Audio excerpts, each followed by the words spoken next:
was always told you could never be too careful. My name is John White. I was born shortly after the war between the states. That's what we call it down here. Up north they call it the Civil War. But I was born shortly after that war over in Little Holler, next to Peters Creek off Dry Branch. Radford and Adeline were Mom and Daddy, Pappy and Mammy as we called them. I had 6 brothers and 4 sisters. There's 11 of us kids. You know, we didn't have a lot, we just worked hard. Pappy always taught us to work, do a good job at what we did. Well, because we had so many kids, there wasn't much to eat. Sometimes we'd go hungry. I was the oldest one of those 7 boys, so when I got to be about 12 years old, I just took off. I figured one less young'un to raise would make it a whole lot easier on Pappy, and Mammy wouldn't have to cook as much if she could find anything to cook. Well, I got to knocking around here, there, and yonder trying to find a job, do anything. I was pretty good with horses and mules because we'd always worked them on that old hillside farm down on the creek. Pretty good with horses and mules. Well, I was scrabbling around trying to find something to eat from time to time. One night I came up on this little old place and went in to find something to eat, thought maybe I could sweep the floor or do whatever to get something to eat, and this fella, he gave me $1. He said, "Boy, I'm going to give you this $1 because you look like you're hungry." I said, "Yes, sir, I am sure hungry." He said, "What's your name, son?" I said, "John White, sir. What's yours?" He said, "Frank James." I said, "Well, sir, I don't know. I've heard about you all. Seems like y'all are a bunch of Missouri boys that's been robbing a lot of Yankee gold." He said, "You got that right." Just exactly right. He said, "What are you good at?" I said, "Horses. That's one thing I'm good at." He said, "Well, why don't you go with me, and I'm going to take you to see my brother. My brother's name is Jesse," and he said, "We'll see if we can't find something for you to do. A boy like you needs somebody to take care of him. He don't need to be 12 years old out knocking around in the bushes trying to take care of yourself and starving to death." I said, "Sir, that sounds good to me." So he took me with him. We went to see Jesse, and Jesse took the story and he looked at it and he said, "I'm going to give you a chance, boy." Well, the end result of all that was that they made me a horse holder. Now, they wouldn't let me go on a job. They did a lot of jobs.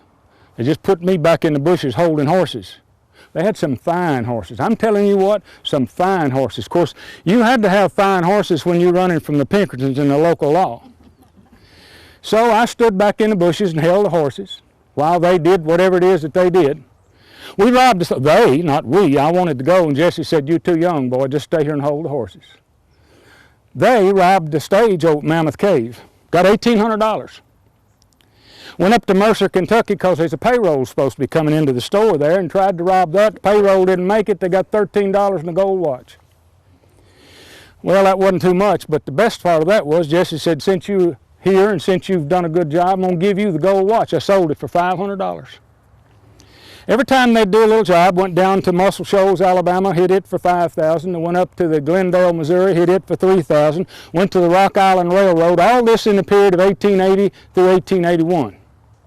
And every time we did a job, Jesse'd say, "Here, boy, a little money for you." Never had any money before. Never even seen any money before. So you can tell by looking at these old clothes, we didn't have much. So at the end of all that, I hid it away, put it back, stuck it back in a little hole, kept it. Back 1882, they was going up to Northfield, Minnesota. I wanted to go. Jesse said, "You're too young, stay home." So I didn't get to go, but anyway, got up there and they got shot to dial rags. All of them but 2 is either dead or in jail. Stillwater Pen had most of them. Frank and Jesse got home. A year later, a little bit later, in 1882, Bob Ford shot Jesse in the back of the head, and that ended all the riding and the shooting. I continued to wander around over the country, knocking around, trying to find what I could do, when I could do it. Couldn't find much, but I had a pretty good little poke hid away, so I took it on back home, came back down to Peters Creek, bought an old farm with some cash money down there. Lived on that farm, died on that farm. Pappy never did know what had went on. I told him one day about it, and finally after that, I was afraid to. I knew he'd have a fit, and he did. I told him where I'd got all this money to buy that farm, and he just absolutely had a fit. But I was a grown man by then, so he couldn't do too much about it. Anyway, well, oh, you see this saddle? Jesse, give me that saddle. Genuine Confederate issue. That's what they rode. That's what they come home with. Genuine Confederate saddle. Jesse, give it to me. Wouldn't take nothing for it. I tell you what, that's been a long time ago. Long time ago. I wanted to be famous like the rest of them. Jesse said, boy, you're too young to have that hanging over your head. I'm not going to let anybody know you was ever even a part of this. And you keep it quiet if you know what's good for you. So I'm glad you come, because I've been wanting to tell that story for a long time. Told it once to some of my kinfolks, and they spread it around. Few of the family knows it. Other than that, nobody knew it. I'm glad you come. Y'all have a good night. Thank you.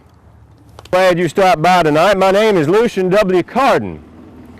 I was born on a rather historic day in these parts, July 4th, 1842. Happened to be the 66th anniversary of our country's birth. This is my lovely wife, Ella.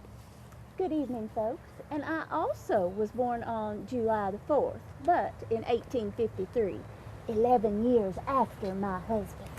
You might say that I robbed the cradle. Well, I became a rather successful businessman in these parts. I was involved in several interests.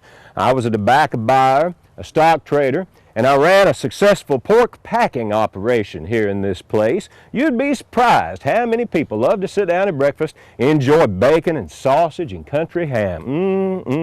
You should see Lucian eat his breakfast. At least I enjoy. Well, we lived in one of Glasgow's oldest homes in this place, out on what you folks might call North Race Street. The place was built in 1816 by Judge Christopher Tompkins. Sometime before the Civil War, it was turned into a boarding school. And then a little after the war, Judge John Bohannon bought the place, and then I bought the place, and Ella and I lived the rest of our lives there. I added a Louisiana-style porch with ironwork to the place. It was a beautiful sight. We had such a lovely home. Yes, we were blessed.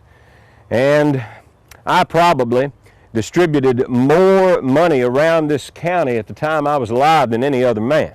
Now, I don't say that to be prideful, just to state a fact. I always tried to treat my patrons honestly and fairly. I was a member of the Baptist church downtown. Unfortunately, I was cut down due to illness at age 51.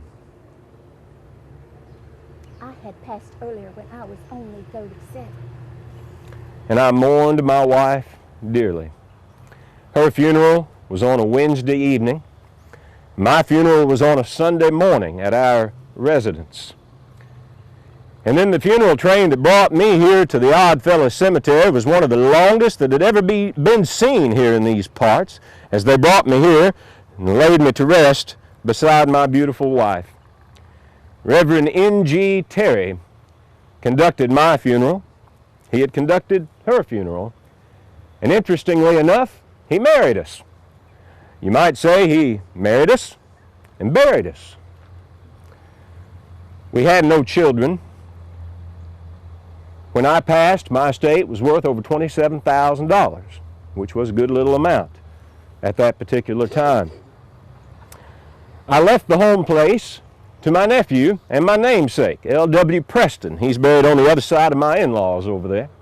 He became the executor of the estate.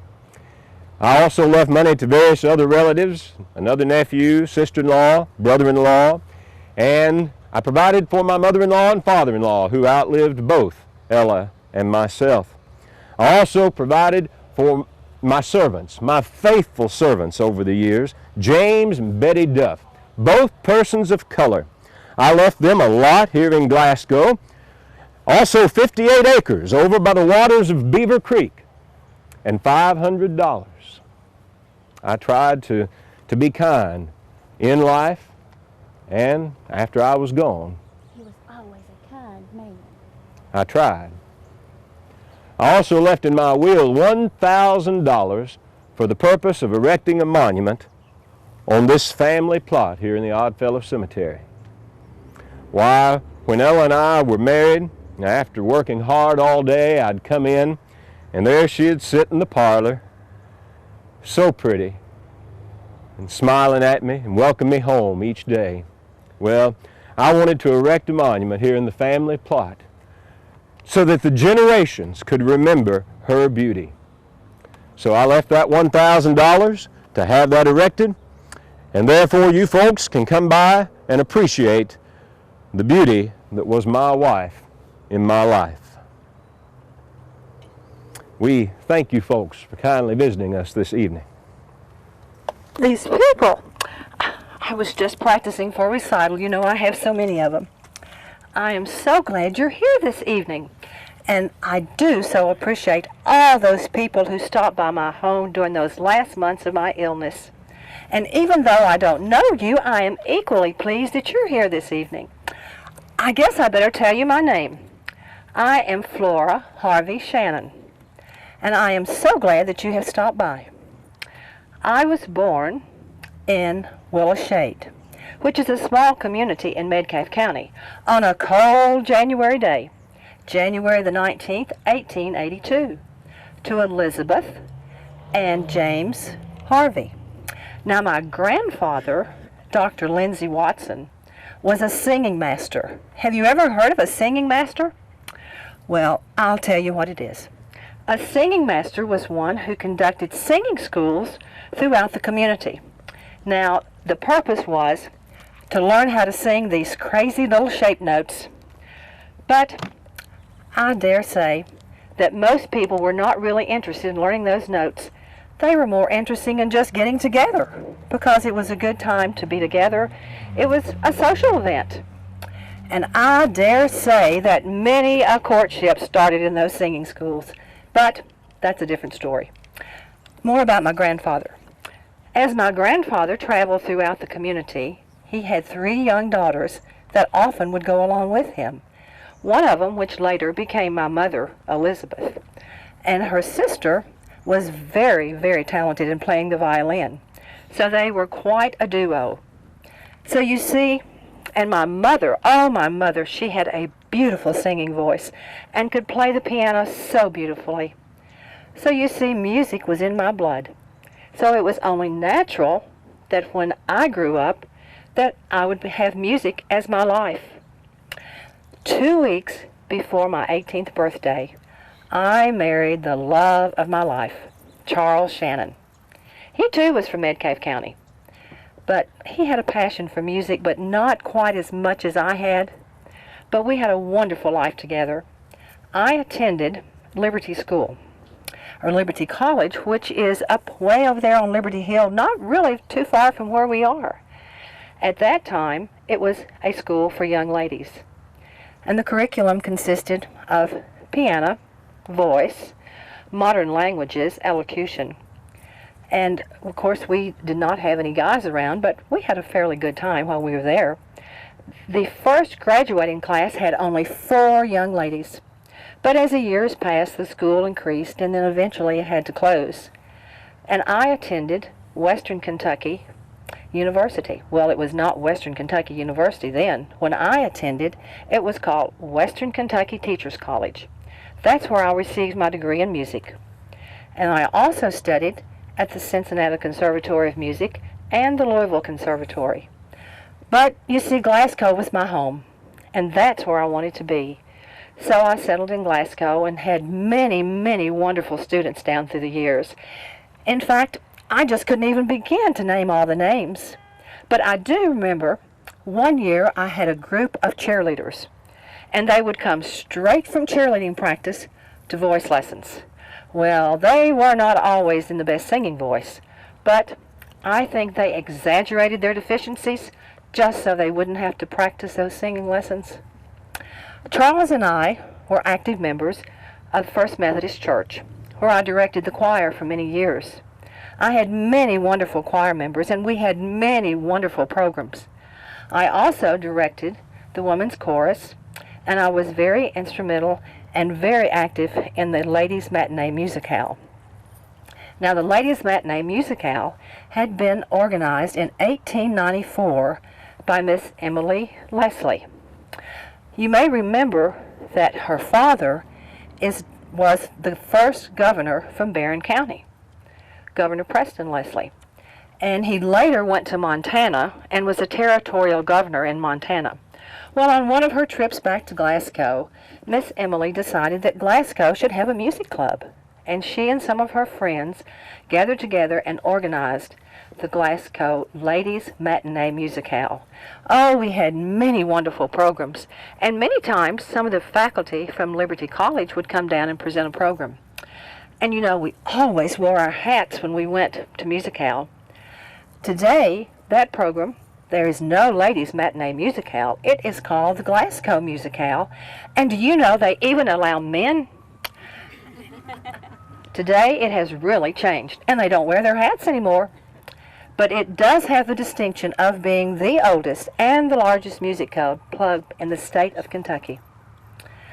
Two of my associates and very dear friends were Mrs. Irene Bowles and Mrs. Elsie Dixon Trigg.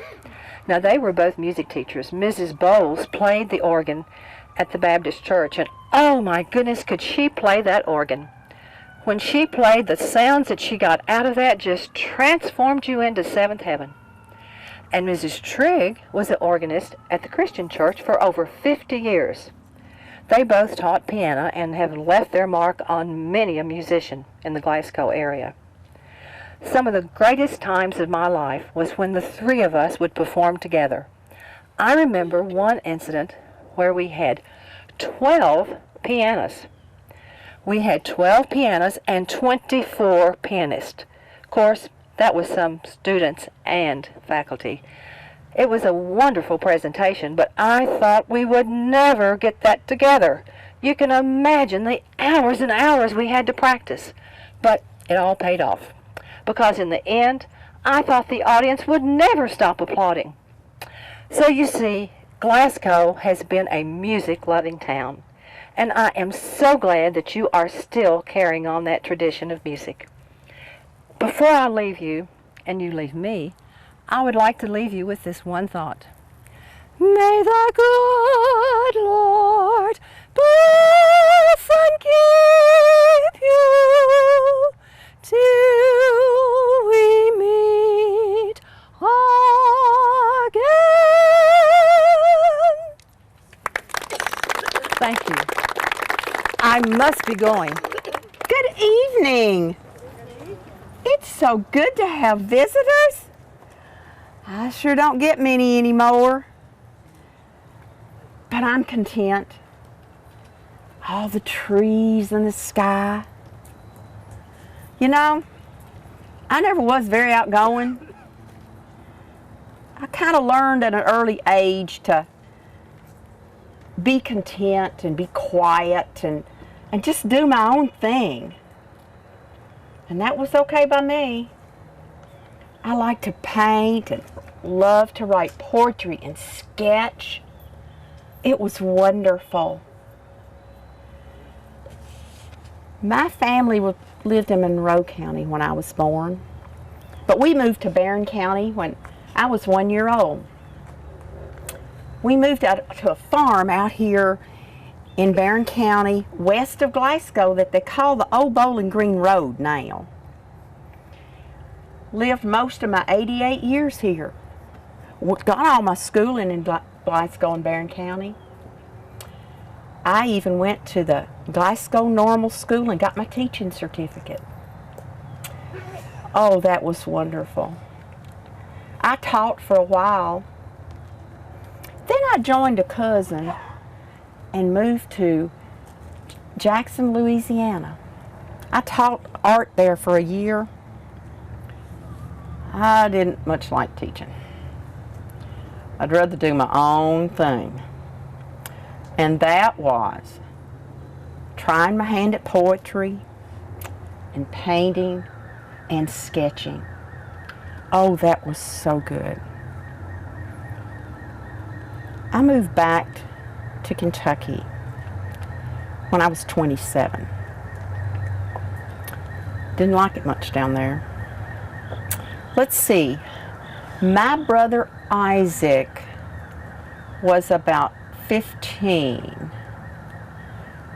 and Walter was 10, I think, And George was 6 when I moved back. And then we had such an almost miracle happen. My mother, at age 44, had a new baby, a girl. And I had been the only girl in the family. I was so glad I moved back. I had a good reason to be back in Kentucky now. And I soon became the primary caregiver of my baby sister, Mary Elizabeth. You know, my mother was such an active person in the community. She just did stuff for everybody. Especially, she was active in her church, the Green Street Church of Christ. She loved being a Christian and doing Christian works.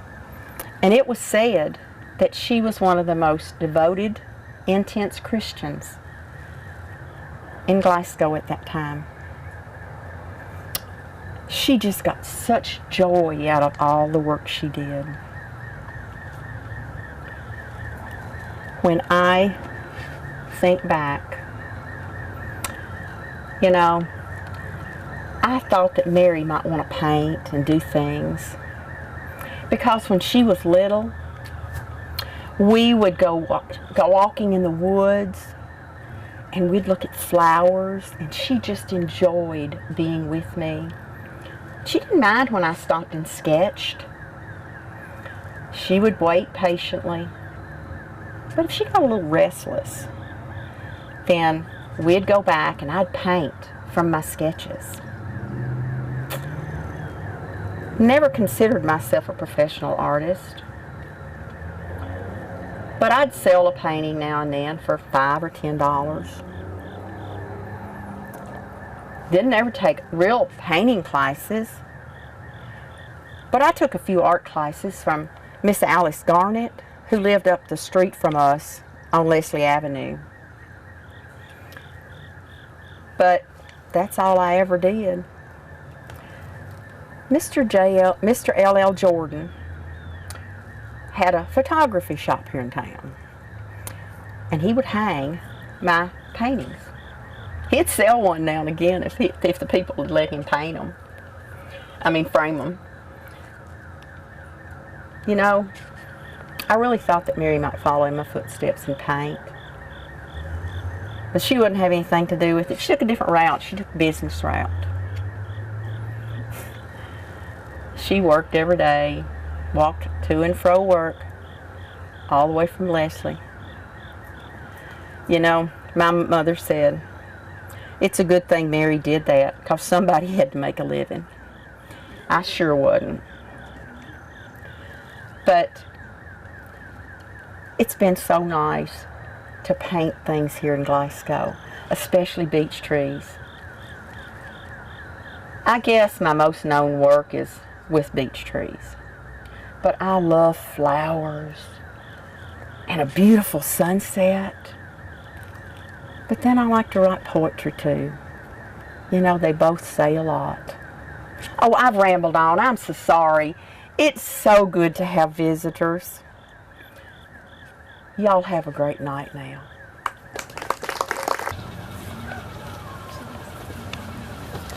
Oh, do forgive me my rudeness.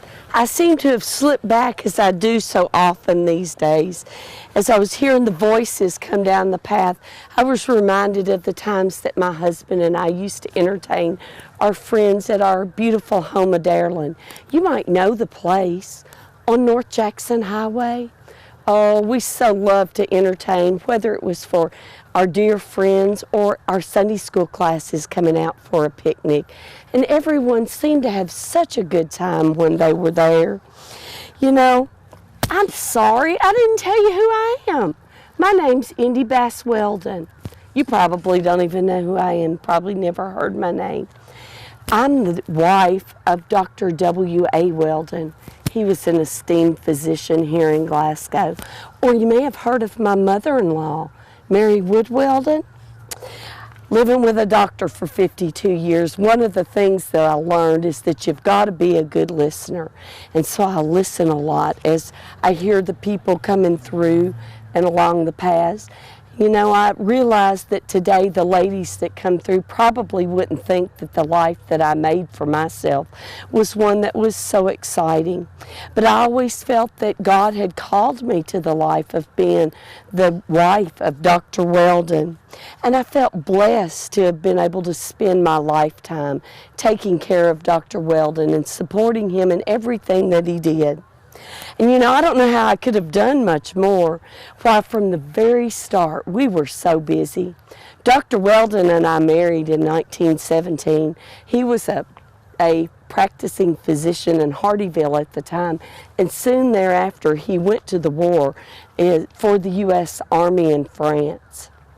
Just as he did everything, Dr. Weldon took being in the Army seriously. He even got an award from the French Army for heroics during the war. You know, I never heard him talk much about that battle or about the war, but he sure did talk a lot about the friends that he made while he was there.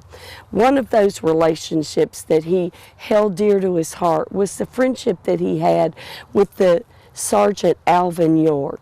They remained very good friends until the end of his life.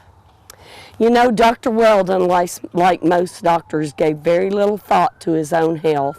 And so I always felt that God brought us together so that I could take care of him.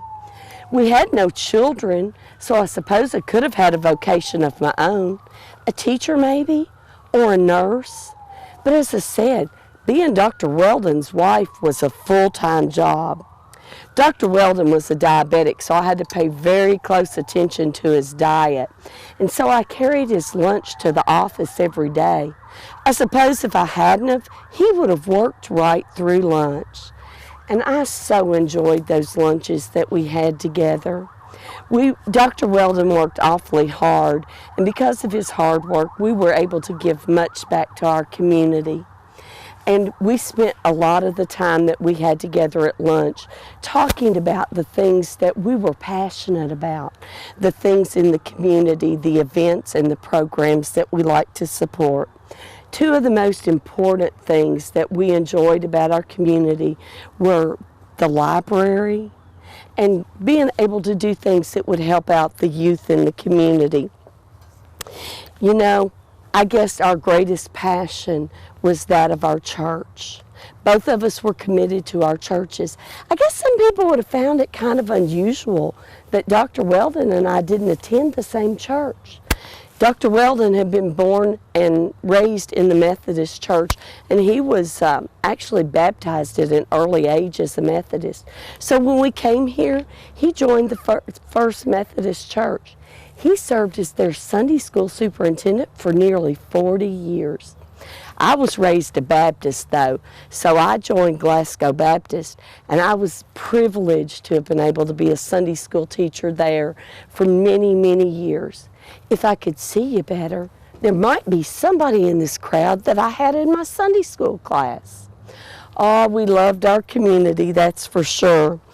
We really had a passion for education and for knowledge. In 1945, we were able to donate an apartment building that we had on College Street so that our community could have a larger library. And then a few years later, we gave an adjacent building and we were able to donate the funds so that they could remodel those buildings. And our community had a library that it could truly be proud of. I heard recently that they had to move to a bigger building, but we were so glad when we heard that they continued to give it the name of Mary Wood Weldon Library. You know, my husband never asked a lot in return for the things that he did, but he did ask that the library be named when we gave that donation for his mother and my mother-in-law, Mary Wood Weldon. And so we hear that her name is still on the library and that her portrait still hangs there. One of Dr. Weldon's other passions was outdoor recreation for our young people. I suppose that that's what brought he and his good friend Billy Vaughn to the idea of having a tennis tournament here in our local community. By the time they got everybody involved, that became a very big tournament. And I tell you, they were people that came from all around just to play in the tournament. I often wonder if they still play that tournament here in this community today.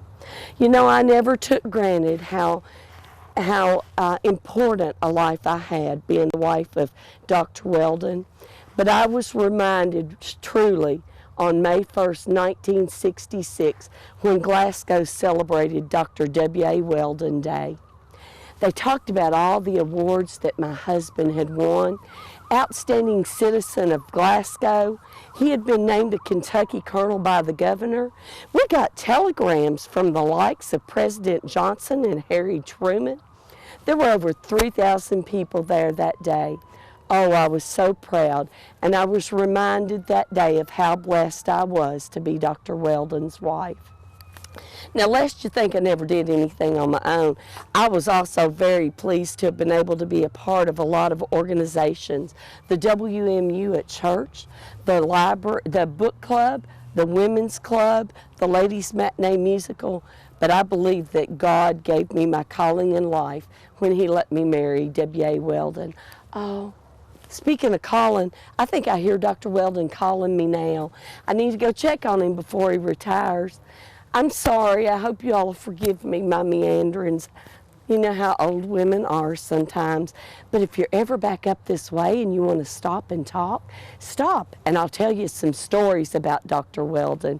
He was a fine man, and I sure am pleased to have been his wife. You all have a good evening. My name is Private First Class Leon Foster Atha. I was one of 4 children born to Kelly B. and Amanda Atha. I was born in Monterey, Kentucky, but raised in Frankfort, Kentucky. Eventually I married Jeanette Lyons from Freedom, Kentucky, and we made our home in Indianapolis, Indiana. In civilian life, I was employed by the State Game and Fish Division of Kentucky. And I was a member of Thornhill Baptist Church.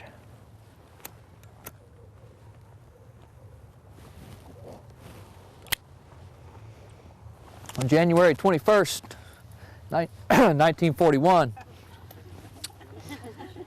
I was inducted into the U.S. Army in Louisville, Kentucky. My basic training followed at Fort Knox. I graduated from Armored Force School as a tank mechanic. I was then assigned to the headquarters company of the 192nd Tank Battalion. In September, I was sent to Louisiana for maneuvers, and then afterward we were told we would be heading overseas. After being given a short furlough home, I returned to Camp Polk, Louisiana. We were then sent to Angel Island, where we were given inoculations and physicals, and then sailed toward the Philippine Islands. On December 8th, we learned of the Japanese attack on Pearl Harbor just 10 hours earlier.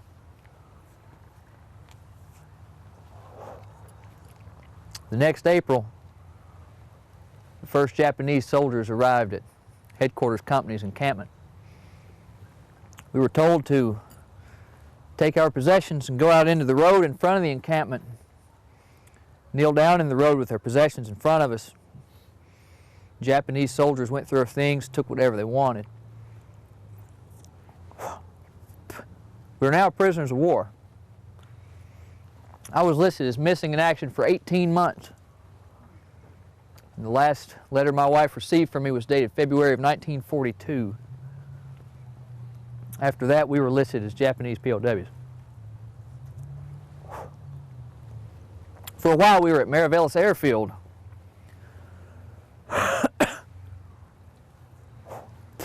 As we were waiting, we learned that a Japanese firing squad was forming. And the realization of our predicament was setting in. Just then, a Japanese officer pulled up, and the Japanese sergeant ordered the guns lowered. We were then taken out into a schoolyard where we were left in the sun for hours, not given any food or water. When we started up again, we unknowingly began what has become known as the Bataan Death March. In late 1944, the healthy prisoners of war were sent to Japan and other countries to work as slave labor and also to prevent us from being liberated by American forces. When we reached the port area of Manila on October 10th of 1944, we were loaded aboard the Arasan Maru. There were 1,804 prisoners of war loaded on board the number 1 hold, and conditions on the boat were horrible. Because of the crowded conditions, those who were lying down couldn't stand, and those who were standing couldn't move. The floor of the boat was covered in human waste.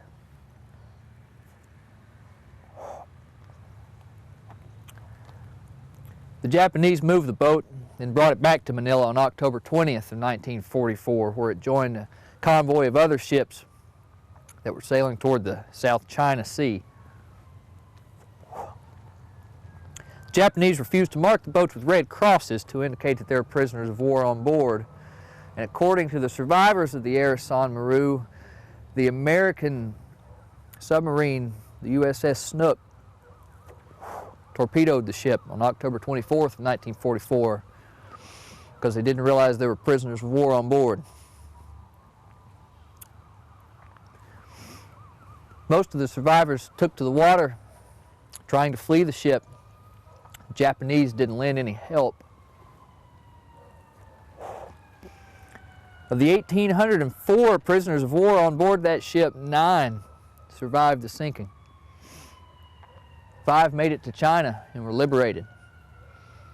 The other 4 were recaptured by the Japanese, sent to work in prison camps. 3 of these lived to see the end of the war.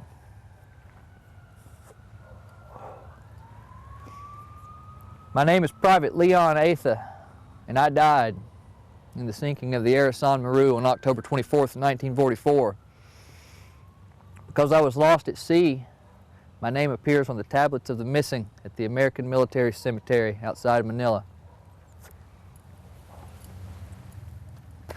Thank you.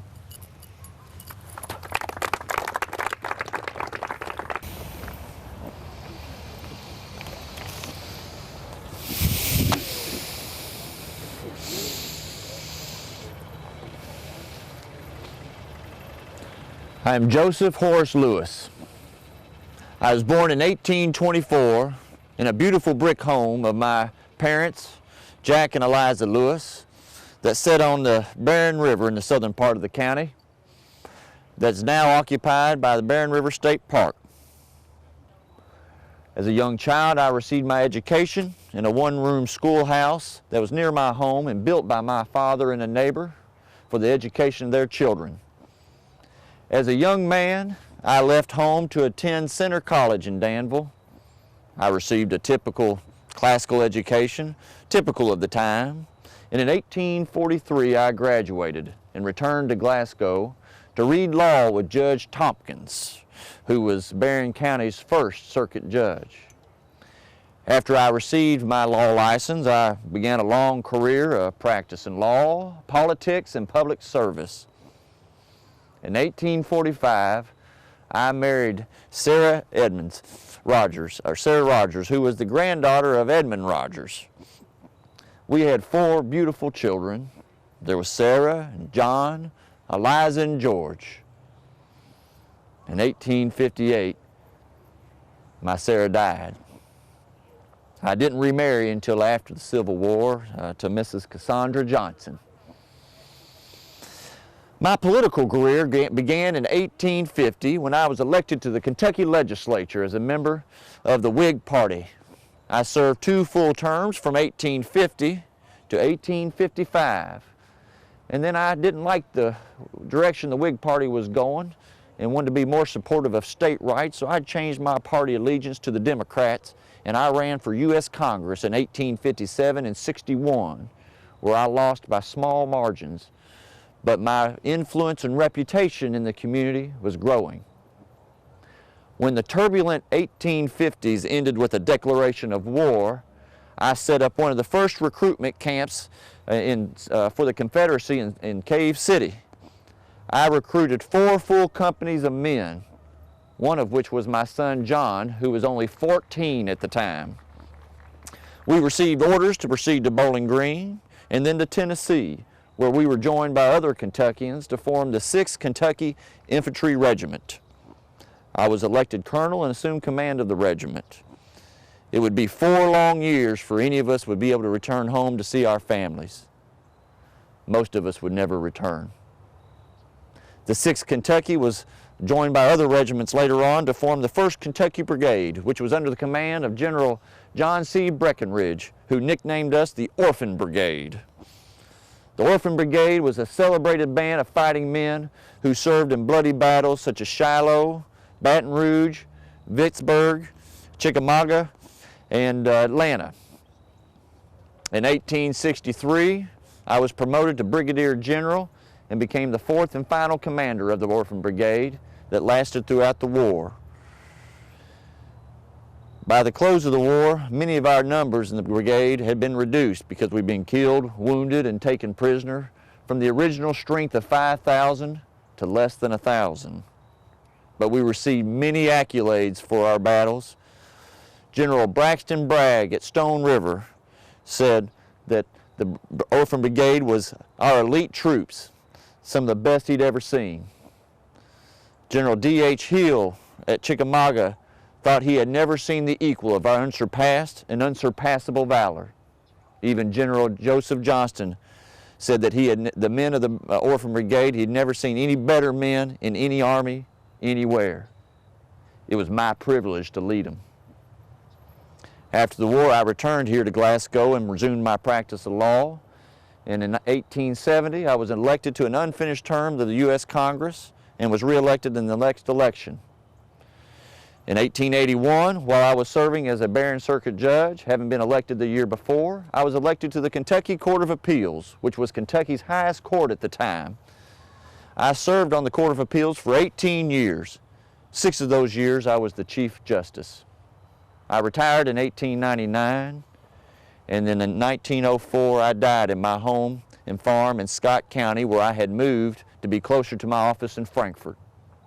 They placed my body on a special funeral train to bring back to Barron County so that I could be laid to rest next to my first wife, Sarah, and the children that had predeceased me.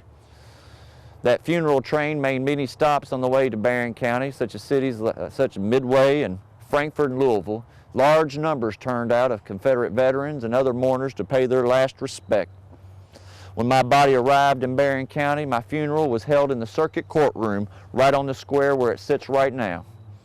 It was totally packed and hundreds were turned away. The funeral procession afterwards was led by Confederate veterans and members of the bar, and then the hearse. The procession that proceeded behind the hearse was the largest ever seen in Glasgow. In fact, when the hearse pulled up to this location, the procession still led all the way back to the square. The Glasgow Daily Times wrote of me that the Barron County had just laid to rest its most beloved son. And even a noted Washington correspondent, Eugene Newman, said that I was the best loved man Barron County had ever produced, with the faith of Kentucky people like no man had ever had it. I was proud to call myself a Barron Countyan.